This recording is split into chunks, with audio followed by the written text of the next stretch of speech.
এবারে নির্বাচন কিন্তু দুইটা নির্বাচন, একটা হলো সরকারি ভোট আর একটা হলো গণভোট।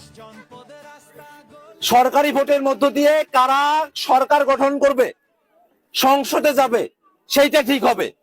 কোন মার্কা জিতবে না জিতবে সেটা ঠিক হবে। আর গণভোটের মধ্য দিয়ে বাংলাদেশ রাষ্ট্রটাকে সংস্কার করা দরকার। আমরা যদি হ্যাঁ ভোট দেই তাহলে এই গণভোটের মধ্য দিয়া দেশটা আমাদের সংস্কার হবে। কি রকম সংস্কার হবে? আমাদের হাইকোর্ট শুধু ঢাকায় আছে, যদি গণভোটে আমরা হ্যাঁ দেই তাহলে আমাদের রংপুরে তো একটা হাইকোর্ট চলে আসবে। আমাদের দরকার আছে না যেটা? এই জন্যে যে গণভোট হবে, সেই গণভোটে এই কাউনিয়া পীরগাছার মানুষেরা, বাংলাদেশের সকল জনগণ আমরা হ্যাঁ ভোট দেব, হ্যাঁ ভোটকে জয়যুক্ত করব, আমরা সংস্কারের পক্ষে থাকবো ইনশাআল্লাহ।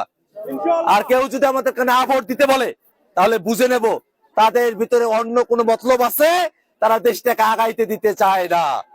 অতএব গণভোটে আমরা সকলে কি ভোট দেব? গণভোটের ভোট কি ভোট? সকলে মনে কি ভোট? ইনশাআল্লাহ জিতবে এবার শাপলা